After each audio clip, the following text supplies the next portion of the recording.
1947 ഫലസ്തീൻ ഇസ്രായേൽ വിഭജനം മുതൽ ഫലസ്തീന് നൽകുന്ന എല്ലാ പിന്തുണയും തുടർന്ന് ക്യൂബ.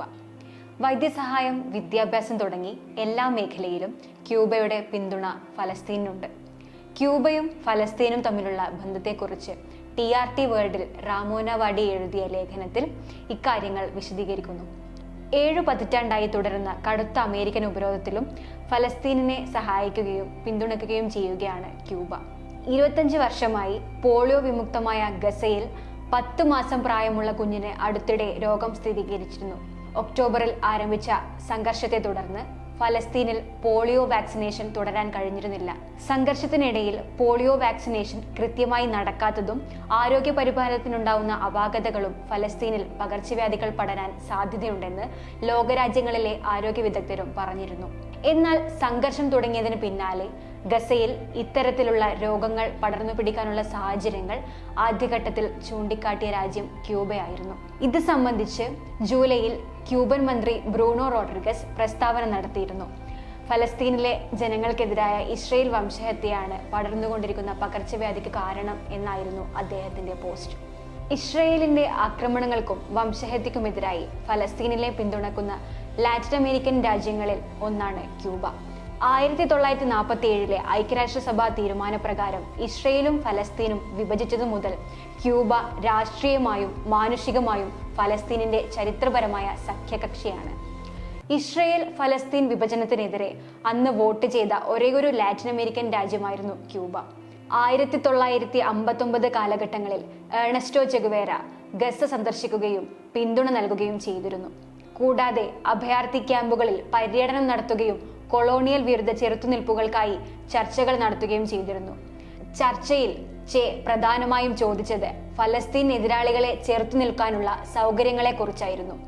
പരിശീലന ക്യാമ്പുകളിലും ആയുധങ്ങൾ നിർമ്മിക്കാനുള്ള ഫാക്ടറികളും എവിടെ എന്നായിരുന്നു ചെയുടെ ചോദ്യം.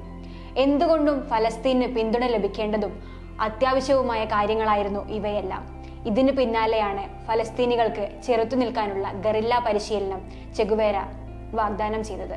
പുറമെ ഫലസ്തീനികളുടെ വിദ്യാഭ്യാസത്തിലും ആരോഗ്യത്തിലും ക്യൂബ സംരക്ഷണം ഉറപ്പു നൽകി. മുൻ ക്യൂബൻ പ്രസിഡന്റ് ഫിദൽ കാസ്ട്രോയുടെ 1979 ഫലസ്തീൻ ജനതയുടെ ദുരവസ്ഥയ്ക്കെതിരെയുള്ള പ്രസ്താവനയും ശ്രദ്ധേയമാണ്.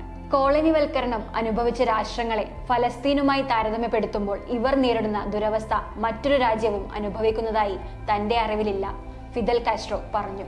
ഇതിനെല്ലാം ഫലസ്തീൻ അനുഭവിക്കുന്ന സയണിസവും വംശഹത്യയും കാരണമാണെന്ന് കാസ്ട്രോ ചൂണ്ടിക്കാണിച്ചിരുന്നു. കൂടാതെ കാസ്ട്രോയുടെ നേതൃത്വത്തിലുള്ള ക്യൂബ പലസ്തീനികൾക്ക് സാമൂഹിക പരിചരണവും വാഗ്ദാനം ചെയ്തിരുന്നു. സമാനമായി ക്യൂബയുടെ ആരോഗ്യരംഗത്തെ നയിച്ചിരുന്നതുപോലെ ചെഗുവേര ഫലസ്തീനിന്റെ ആരോഗ്യരംഗത്തെയും പിന്തുണച്ചിരുന്നു. സുസ്ഥിരമായ മാനുഷിക ഉദ്യമമായി പ്രവർത്തിക്കുന്ന ഒരു മെഡിക്കൽ സംവിധാനം സൃഷ്ടിക്കുക എന്നതായിരുന്നു ചെഗുവേര ലക്ഷ്യമിട്ടിരുന്നത്.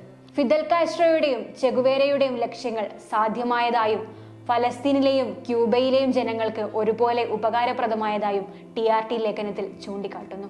1999 അന്താരാഷ്ട്ര തലത്തിൽ വിദ്യാർത്ഥികൾക്കായി സൗജന്യമായി മെഡിസിൻ പഠിക്കാൻ അവസരം ലഭിക്കുന്ന Latin American school of medicine അന്താരാഷ്ട്ര അംഗീകാരം ലഭിക്കുന്നത്. ഇതോടെ ഫിദലിന്റെ ലക്ഷ്യവും ചെയുടെ കാഴ്ചപ്പാടും യാഥാർത്ഥ്യമാവുകയായിരുന്നു. ഫലസ്തീനിലെ ജനങ്ങൾക്കും ക്യൂബയിലെ ജനങ്ങൾക്കും മെഡിക്കൽ സ്കോളർഷിപ്പ് നൽകാനും ക്യൂബ ശ്രമിച്ചിരുന്നു. ഫലസ്തീനിലെ 1500 വിദ്യാർത്ഥികൾക്ക് മെഡിക്കൽ സ്കോളർഷിപ്പ് നൽകിയായിരുന്നു അതിന് തുടക്കം. അവരിൽ പലരും ഇന്ന് MBBS പഠിച്ചുകൊണ്ടിരിക്കുകയാണെന്നും അന്താരാഷ്ട്ര മാധ്യമങ്ങൾ റിപ്പോർട്ട് ചെയ്തിരുന്നു. ഫലസ്തീൻ വംശജരായ ഡോക്ടർമാർക്ക് ക്യൂബ പരിശീലനം നൽകിയിരുന്നു. ഈ സമ്പ്രദായം ഇന്നും തുടരുന്നുണ്ട്. ഗസയിലെ അടിസ്ഥാന സൗകര്യങ്ങളെല്ലാം നശിക്കുന്ന യുദ്ധത്തിനിടയിലും ഹവാനിൽ ഒരു കൂട്ടം മെഡിക്കൽ വിദ്യാർത്ഥികൾ രാജ്യത്തെ പുനർനിർമ്മിക്കാനായി പ്രവർത്തിക്കുന്നുണ്ട്. ഡോക്ടർ മുഹമ്മദ് അബു സ്റ്റോറിനെ പോലെ നിരവധി പേർ ഇത്തരത്തിൽ ക്യൂബയുടെ സഹായത്താൽ ഉയർന്നു വന്നവരാണ്. പ്രൊജക്ട് ക്യൂബ സ്ഥാപിച്ച അബു സോറിൻ ഐഡ അഭയാർത്ഥി ക്യാമ്പിലെ 100 കണക്കിന് രോഗികളെ സൗജന്യമായി ചികിത്സിച്ചിരുന്നു. നിലവിൽ ഫലസ്തീനിൽ നിന്നുള്ള 53 മെഡിക്കൽ വിദ്യാർത്ഥികൾ ക്യൂബയിൽ പഠിക്കുന്നുണ്ട്. ഇവരിൽ ചിലരെ കഴിഞ്ഞ വർഷം ക്യൂബൻ പ്രസിഡന്റ് മിഗുൽ ഡയസ് കാനൽ നേരിട്ട് കാണുകയും ഇസ്രായേൽ ഫലസ്തീനുമേൽ നടത്തുന്ന വംശഹത്യയിൽ അമേരിക്കയ്ക്കുള്ള പങ്ക് ചൂണ്ടിക്കാണിക്കുകയും ചെയ്തിരുന്നു. ഇവരെ പോലുള്ള മെഡിക്കൽ വിദ്യാർത്ഥികളിലാണ് ഫലസ്തീനിന്റെ ഭാവിയെന്നും കാനൽ പറഞ്ഞിരുന്നു. കഴിഞ്ഞ ഒക്ടോബർ മുതൽ നടക്കുന്ന ഇസ്രയേൽ ഫലസ്തീൻ സംഘർഷത്തിൽ കഴിഞ്ഞ മണിക്കൂറുകളിലെ കണക്കുപ്രകാരം സ്ത്രീകളും പിഞ്ചു കുഞ്ഞുങ്ങളും അടക്കം 41,118 ഫലസ്തീനികൾ കൊല്ലപ്പെട്ടിട്ടുണ്ട്.